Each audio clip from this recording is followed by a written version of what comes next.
Yo guys, check, kamusta mga idol? So ayan, mag-update tayo ngayong gabi, mga Lodi. So ayan, matindi, malupit ang update natin ngayon para malaman natin kung ano mga susunod na mangyayari sa ating crypto, mga idol, no? So may mga news tayo. So ito ang team ng si Gintoki. Kilala nyo ba yan? No, ayan, mga Lodi. So ayan yung ano natin. Na-tsempohan yan. Every 1 minute nagpapalit. Meron kasi nagtatanong, but iba-iba yung ano mo, ganyan-ganyan mo. Oh, yan. Ayan yun. Every 1 minute nagpapalit po yan, mga anime, tawag dito, wallpaper. So, ito na. Punta tayo ngayon sa ating crypto bubble. So, ngayong day natin, medyo kulay green pala, mga lord. So, medyo recovery time na ba? Pagkatapos nung nakaraang drop natin, mga idol, recovery time na po ba ang susunod sa ating mga buhay-buhay? So, check natin yung ating mga coins dito. Medyo wala ako lahat ng mga malaking bilog. Wala akong link, wala akong ganyan, wala akong nito mga to. Wala, meron ako nakita, meron ako pero negative 4. Ayan, no? So, lahat, yan, XRP, grabe naman. Ang hirap nito, mga lods, H-bar lang, 1.4%. So, ayan, grabe. So, kamusta ang inyong mga portfolio? Sa tingin ko, ito yung mga boring phase. Usually yung boring phase ay yung moment before lumipad yung market. Ayun yung mga boring. Ano ba yan? Boring. Tapos biglaan lang mag-work. Uy, biglang naman, grabe naman yan. Ganun yung nangyayari dyan madalas mga lodi. So ngayon, check muna tayo. Bago tayo mag-crypto, punta muna tayo kay Daddy Trump, mga lodi. Ito ang tindi nito, mga lods, no? Kasi pag nagsasalita si Putin, mga idol, merong translator yan Tina-translate niya sa English. Pero dito meron siyang sinabi na talagang tumatak kay Trump. Parang kinabahan na ata si Daddy I'd like to thank you very much and we'll speak to you very soon and probably see you again very soon. Thank you very much, Vladimir. Next time in Moscow. Oh, that's an interesting one. I don't know. I'll get a little heat. Yeah, I don't know. I don't know. Nagsalita si Putin, next time in Moscow. Ayan, sabi niya, I don't know. Interesting one. I don't know. I'll get a little heat on that one, but I could see it possibly happening. Thank you very much, Vladimir. And thank you. I'd like to thank Kasi nag-meeting sila, mga idol, di ba? Sa Alaska. So, ayan yan. No? Ayan yung, kumbaga maganda yung napag-meetingan nila, mga loads, no? So, sinabi pa nga ni Vladimir na yung sa mga Democrats, mga lodi, medyo tinira ni Vladimir yun. Kasi sinabi niya na kung si Trump yung naging presidente nun, hindi si Biden, mukhang walang war na nangyari. Sinabi niya yun sa meeting. Ay, dyan sa ano nila Pero hindi English. Tinatranslate lang, mga lods, no? So, speaking of Daddy, ayan, mga lodi, grabe si Trump, no? Ang dami niyang ginagawa ngayon. Si Xi Jinping, mga lodi ng China, President Trump says Xi Jinping told him China will not invade Taiwan while he is in office. He told me, sabi ni Trump dito, he told me I will never do it as long as you're president. But I am very patient. And China is very patient. Ayan, sinabi niya dyan. You know, you have a very similar thing with President Xi of China and Taiwan. But I don't believe there's any way it's going to happen as long as I'm here. We'll see.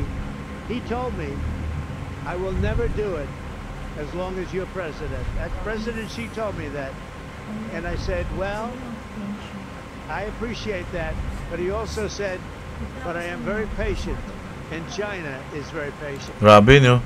Imagine, mga lodi, kung gaano ka-respeto yung mga malalaking presidente. Kumbaga malaking bansa, no, sa kay Trump, mga lodi. Kahit nasabihin nila na mga para silang kumukontra sa US, hindi naman mawawala yun, mga idol kasi syempre lahat naman gustong umangat. Kaya lang, yung US kasi ang pinaka-solid, di ba? Most powerful country in the whole wild universe world. So, ang mangyayari ngayon, mga idol, talagang pag nagkita, nagharap-harap yung mga yan, si Trump pa rin yung talagang parang kailangan mong respeto kasi siya yung number 1 mga idol no? So, isa sinabi ni Xi Jinping doon na sige, hindi namin i-invade yung Taiwan as long na ikaw yung nasa office, no? As long na ikaw yung president. Sabi niya, no? So hanggang 2028 si Trump, mga idol. So rest assured na hindi kumbaga sasalakayin ng i-invade ng China. Pero na lang kung strategy nila yon, no? Napapaniwalain nila yung Taiwan para kumalma at medyo hindi maghigpit sa seguridad ta sa kanila papasukin. Hindi natin alam. No, pero kung ganyan, mga idol, tawag dito, paano kung 2028 bigla ulit umupo si Trump? Hindi natin alam pero mga idol ano yan, nasa rules, nasa batas nila yan na last term na ni Trump. Pero kung may mangyaring kakaiba man at umupo ulit si Trump, ganun pa rin kaya yung magiging kumbaga opinion ni Xi Jinping pagdating sa Taiwan. Kasi syempre tumatanda na si Xi Jinping, mga lodi. Di ba? So ganun yun, mga idol. Plus 8 years ulit sa kanya, ay plus 4 years ulit sa buhay niya yun. Halimbawang ngayon hanggang 2028 may patient pa siya, pero pagdating ng 2034 wala na. So hindi natin alam, mga idol. Pero ang galing ni Trump, mga lodi, parang lumabas lang dito na talagang nirespeto siya ng buong mundo, no? So ito naman, grabe, puro muna tayo, global trending news muna tayo, mga idol.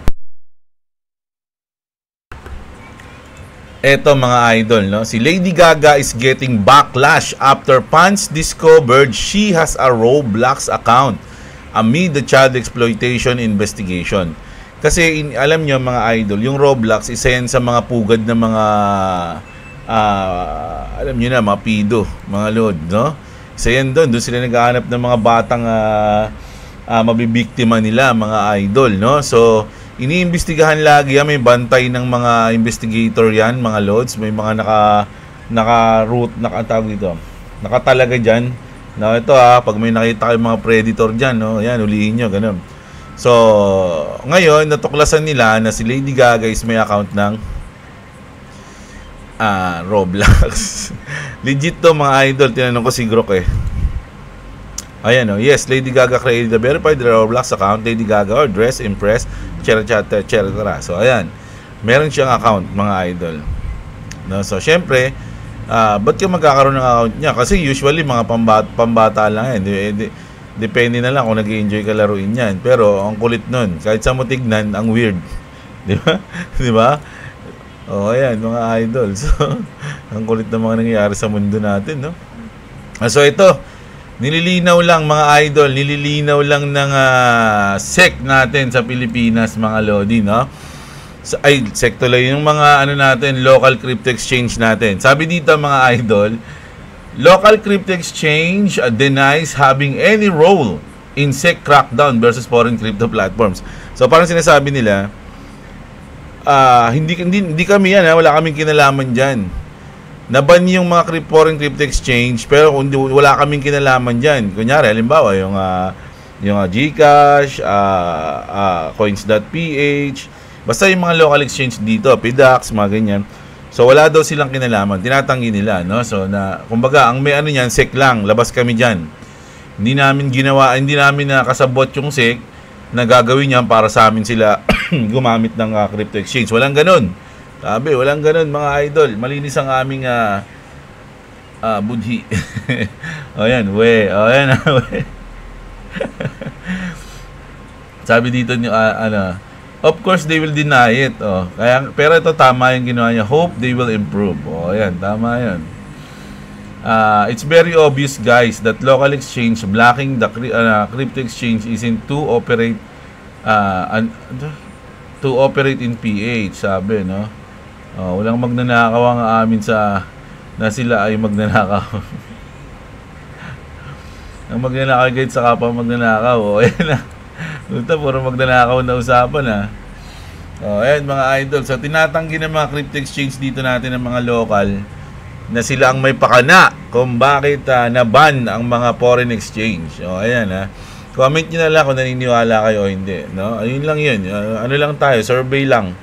No, hindi naman sinasabi natin na sila, hindi naman natin sinasabi na hindi sila.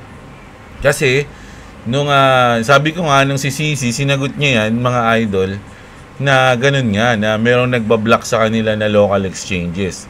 So, syempre, si CZ yun eh. Siya nag-comment nun eh, mga idol eh. Di ba? So, hindi natin ano yun. Sila nakakaalam, sila yung nandyan eh. Hindi naman natin alam yung kaloob-looban yan, kung ano yung nangyayari. Di ba? Tayo nag-i-speculate lang. Di ba? Di umano lang lahat sa atin. Di umano. Di ba? So, ganun lang yun mga idol. So, kung naniniwala kayo, comment nyo. Tama yan, ganyan. Kung hindi naman kayo naniniwala, opinion nyo. Bakit? O, yan. Di ba? Ganun lang. So, ngayon, eto na. There is now a 92.1 chance that the Fed cuts interest rate in September. So, malapit na yan. Next month, ayan bang magsisimula ng pump natin? Alam niyo naman yan, no? Kasi depende sa timeline ng take profit niyan, mga idol, no? Kung may hintay niyo yan, goods yun. 'Di ba? Mag-iipon kayo ngayon, and then kung mag-announce ng positive, lumipad, take profit, ganoon. No? Walang problema diyan, no? Pero ngayon, usually tumatama kasi yung mga ganito, no? 92.1% magkakaroon tayo ng rate cut. Ang tanong, kung gaano kalaki yung rate cut niyan? 1 buong points ba yan? 2 buong points? Kasi si Trump gusto niya 3 points, 3 buong points eh. Yeah, 300%. Hindi natin sure kung ilan. Pero good news to mga idol, no? Para sa akin, good news yan. And then ito na nga, no? Ito is reply to ni Trump, no? Ni Eric Trump sa isang nag-comment na buy the dips. So usually nung nag-post si Trump ng buy the dips, si Eric Trump ba yan? No? Alam ko si Eric Trump din yan. Na buy the dip ganyan. Simula noon lumipad, inulit niya pa yun. Sabi niya, di ba sabi ko sa inyo, buy the dip, kineme. So ngayon, nag-comment ulit siya, no? Nag-post ulit siya ng buy the dip, no? So inisip niya o sinasabi niya siguro na itong sitwasyon natin ngayon is nasa dip tayo, no? Nandito tayo sa bottom, something like that, ganun. So hintayin natin kung ano ang tama ba siya, no? Kasi hindi naman normal na tao yan, mga idol. Hindi naman magpo-post ng ganyan yan kung wala siyang alam, di ba? Kaya nga si Eric Trump, bumili sila ng Ethereum eh. Ang laki ng mga Ethereum na binili nila, di ba? Kanina binalita natin. Ito naman, grabe naman to. Sobrang lupit naman ng mga news natin. Shiba Inu price at risk, nako.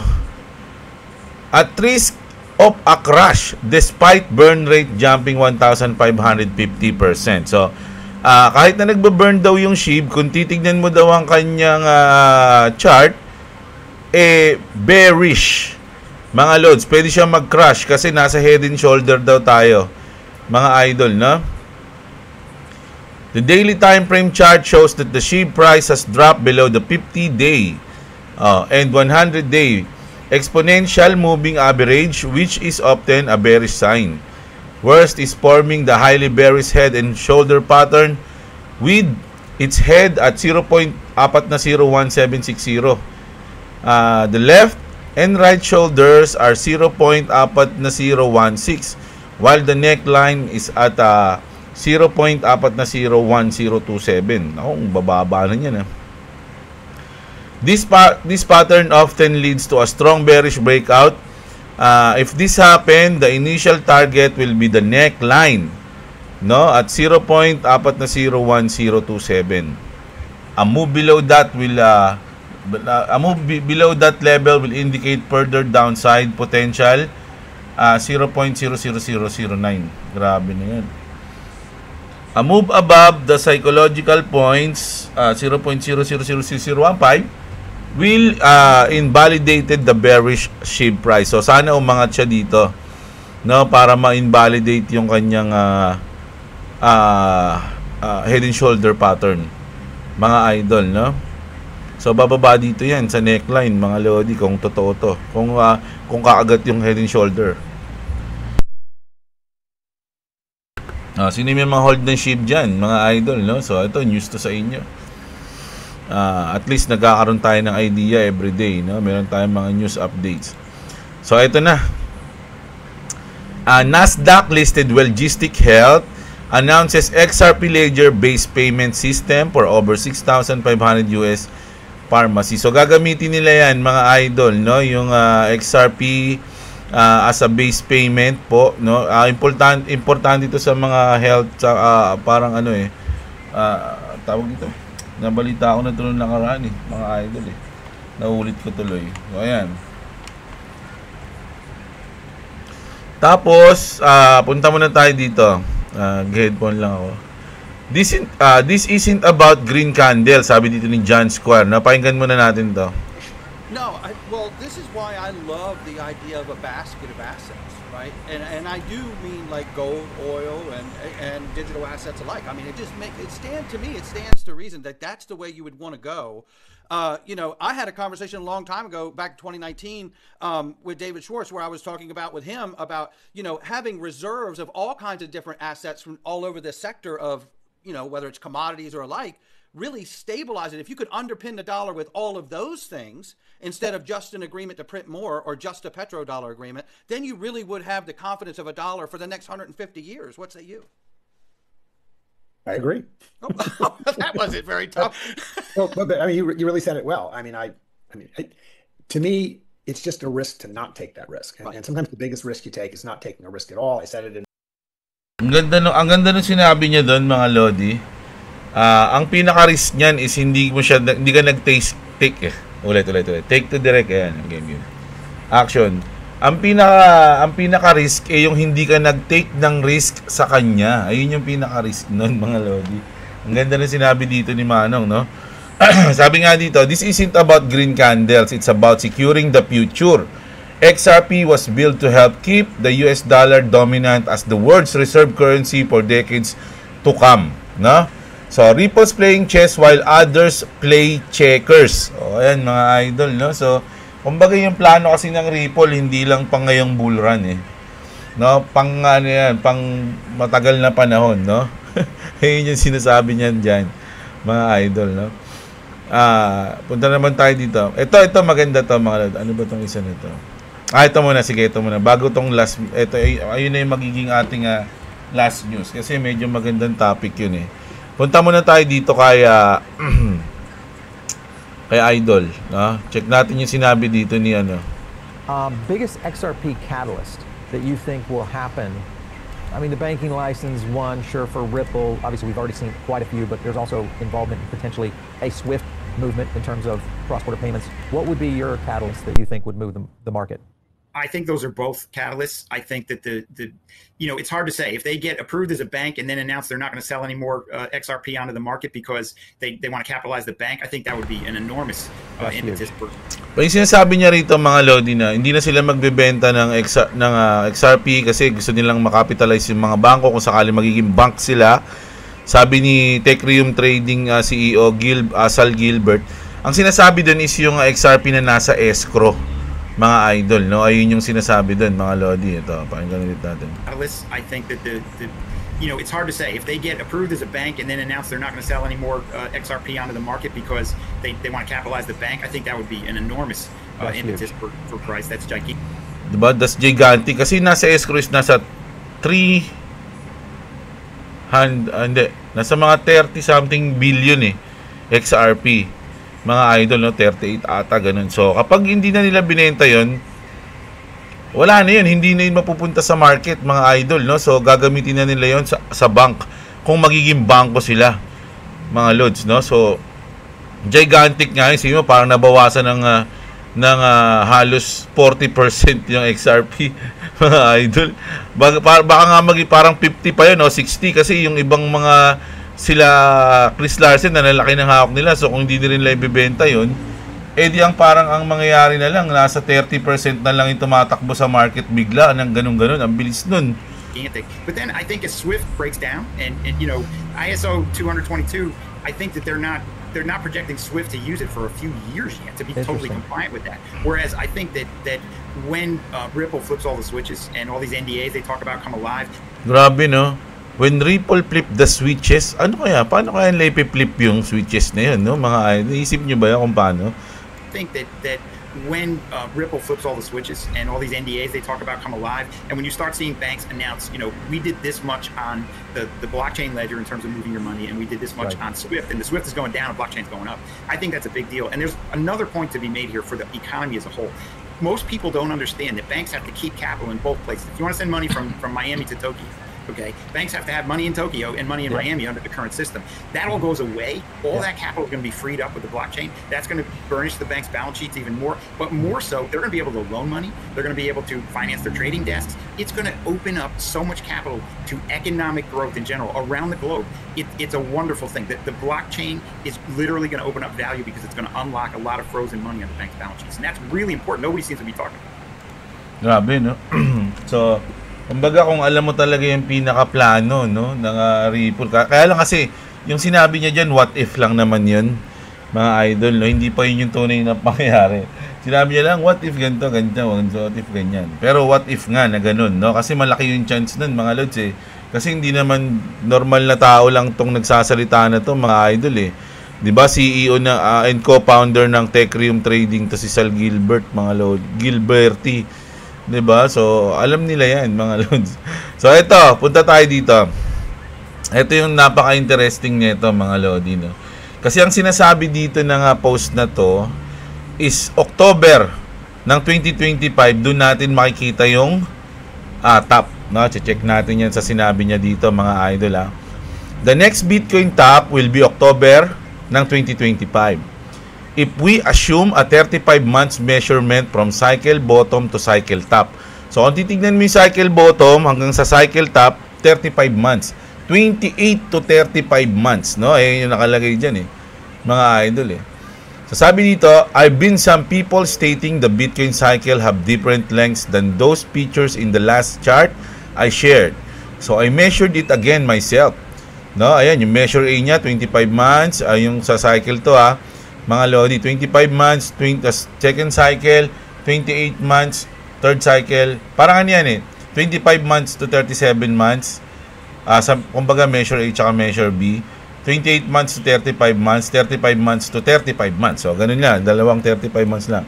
Measurement method B is a lot more consistent. So, ito yan. Halos 30, naglalaro lang siya sa 30, mga idol, no? 37 to 38 months o 35 to 38 months. Di ba? Okay, months, almost a clean 35 month per cycle. So, halos sure na yung 35 months, mga idol, no?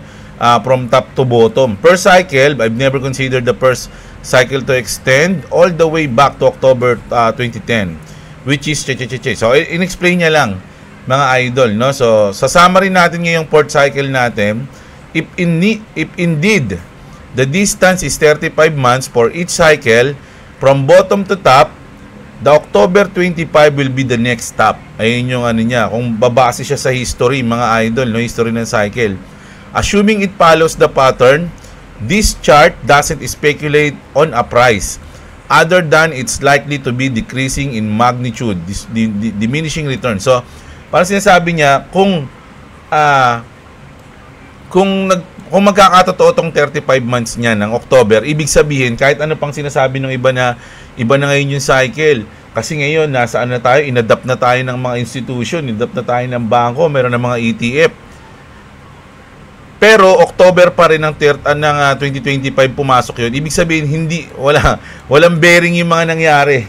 No, walang bearing yung dahil inadapt ka na, dahil ETF ka na, hindi, walang gano'n, walang epekto yun. Ibig sabihin, nasa cycle pa rin tayo. Sumusunod pa rin tayo din sa cycle kahit ano pang sabihin ng iba na, hindi, iba na ngayon, iba na ganyan, no? Wala. Ayun yung parang sinasabi niya rito. Tapos, eto mga idol, maganda rin yung sinabi dito ni Pulse Chain. Sabi niya rito, important to note that this doesn't mean the market, yung Ethereum and alts. Kasi sa Bitcoin to, mga idol. So, takbo ng Bitcoin to. Ibig sabihin, mga idol, sabi nga natin, kung napanood niyo yung phase 1 hanggang phase 4 natin ng bull run. So, pag nag-top to ng October, mga idol, ibig sabihin na nasa phase 1 pa lang tayo nun. Papunta na tayo sa phase 2. Ganun yun, mga idol. Sa alts na tayo papunta nun, mga loads. No? Ibig sabihin, ang top out ng Bitcoin is October. So, hindi ibig sabihin na pag nag-October na mag-cash out ka na. Hindi, kasi papunta pa lang tayo sa alt season. Parang ganun yung mangyayari. Important to note that this doesn't mean the markets, Ethereum and alts, tops at the same time. O, diba? Generally, I think there is a 3 to 6 weeks period of rotation before the entire market enters a bear market. So alt season would extend into November, which has been my expectation for months. So ayun na nga mga lodi, no? So pasok tayo doon mga idol, no? Sa grabe, pag tumama tong ano ko mga idol, pag tumama tong ano natin timeline natin, ibig sabihin pwede nating ulitin to sa next cycle. No, kasi ganun din yung nangyari. Parang sinasabi wala na, iba-iba na ngayon. Kumbaga kahit anong mangyari in between, no, magtatapos pa rin tayo dun sa history pa rin.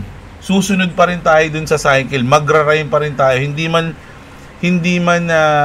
identical yung itsura ng chart, hindi man identical yung mga dates, pero almost, no, nagra-rhyme siya doon mga idol, no. The 35 months measurement showing October BTC top align with M2 supply top.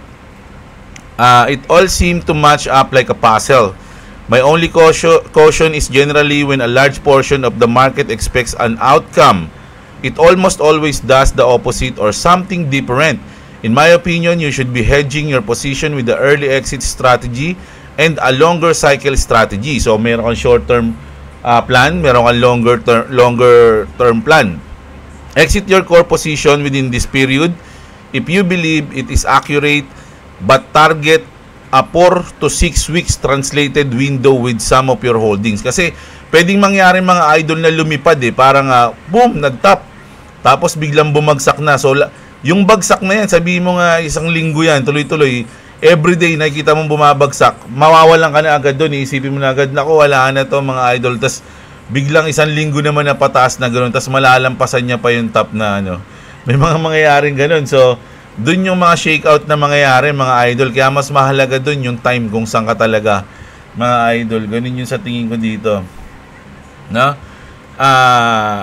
DCA out starting late September through December. So ayun nga yung sinasabi natin, di ba? Ako, ang DCA out ko is October to December. Ganun yung sinasabi ko DCA pa out yun, hindi DCA pa in. Personally, save some stables to re-enter on a big dump, as there is always a retest to make a lower high, which begins to downtrend for the bear market. Only to do this if you have some trading experience and understood TA or you may wreck yourself. Tama mga idol, no? Sabi dito, correct, Realts. Agree with pretty much everything you said.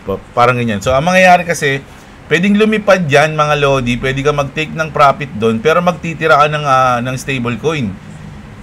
Kasi once na bumagsak yun doon, pwede ka mag-re-enter para sa pangalawang leg up mga idol. Parang ganun. So medyo delikado to, kailangan to mga idol, experience ka na. Kasi baka mamaya mali lahat ng enter mo, naku, maubos ka pa. So ako mga lodi, hindi ako magaling, hindi ko pa alam kung actually ngayon pa lang ako magkakaroon ng bull market talaga na experience, kasi pumasok ako bull market na. Ang pinaka-experience na naranasan ko agad is bear market. So, ngayon pa lang ako makaka-enter sa bull market. Sa totoo lang, ito yung maging first experience ko ngayon. So, magiging malaking lesson learned sa akin to kung mananalo tayo o matatalo tayo. I don't know, no? Hindi ko alam kung magtatagumpay tayo ngayon. Pero, so far, pasok pa rin naman lahat ng mga pwedeng mangyari dun sa timeline natin, mga idol, no? So, ayun, grabe. So, sana kayo din, meron kayong mga strategic plan nyo, kung paano kayo mag-out, kung paano kayo mag-in, kung paano kayo magre-re-enter, o kung ayaw nyo na, bala kayo, alis na lang kayo. Ganun, mga lodi, dahil hindi biro, mga idol, no? Talaga tong crypto. Pag sinabi mong crypto, sobrang risky. Hindi lang to magiging risky kung mag-i-invest ka, tapos wala ka ng pakialam. Babalikan mo na lang ng 15 years o 10 years. No, bahala, sige, bahala ka dyan. Doon, hindi ka may stress doon sa tingin ko. Pero yung meron kang ginagawa na nag-i-in, re-enter ka, in-out ka, naku, nakaka-stress, nagtitrade ka, ganyan. So, sana mag-ingat kayo lagi kung magtitrade kayo, mga lods, no? At sana marami tayong matutunan ngayong cycle. Ayun yung pinaka the best na pwede mangyari, no? Na marami tayong matutunan. Kasi yung iba, alam na natin pero hindi natin na-experience yun. Kinuwento lang sa atin or sinabi lang sa atin na ganun nangyari nung nakaraang history, pero hindi natin experience. So yung feelings, hindi natin naramdaman. Alam lang natin na pwede maging ganun kasi yun yung history. Pero gusto nating maramdaman yung oras na nandun ka na sa point na yun. Kung mag-out na ba ako?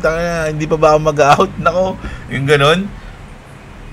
Ayun yung magandang maramdaman para madala mo yung experience na yun sa mga susunod na trade mo o susunod na crypto adventure ng buhay mo. Diba? Ganun. So, ayun, grabe, no? Sana ingenious natin, mga idol, no? Sa mga wala pang crypto exchange dyan, mga Lodi, punta tayo sa ating BitGet. Meron dyan tayong link sa description sa baba, mga idol, no? At actually wala pa tayong browser. Nag-comment si Skylab na meron na daw mga browser pero wala naman. Tinignan ko dito. Halimbawa yung BitGet natin. Ayan, no? So bitget.com natin wala pa rin, mga idol, no? So andyan lang yung link natin, pero kung sa browser negative na yan. Pero kung may VPN kayo, positive yan. Pero kung sa cellphone kayo, mga idol, gamitin niyo yung ating code, no, na MRRF para ayun, sumuporta sa ating channel. Gagamitin niyo lang yung link, mga lods. Parang nag-register na yung kayo gamit yung link ko. Ganon. Which is malaking tulong yun sa channel natin, no. Hindi naman malaki, maliit lang pala. Pero syempre, mas maganda na yun, no, na pwede nyo akong tanungin pag may BitGet kayo, ganyan. Sasagutin natin yan. So ngayon kasi Sunday, so ayun, parang bukas na ako magbabasa ng comment natin, mga Lodi. So every weekdays. Ayun. Maraming salamat sa mga nanood, mga idol. Kung umabot kayo dito, sana palike ng video natin. At syempre sa mga hindi pa nakasubscribe pero gusto niyo yung ganitong content, everyday update, huwag na kayo mag-subscribe. So ayan, kita-kits tayo, mga idol. Saludo sa lahat ng sumusuporta sa channel, mga Lodi. Love ko kayo lahat. Kita-kits tayo bukas. Magandang araw sa inyo, mga kapatid. At what's up? Subscribe to Clavs TV, subscribe to Jabla. If you want to subscribe to me, it's in the link in the description. Also, the British is back. Peace.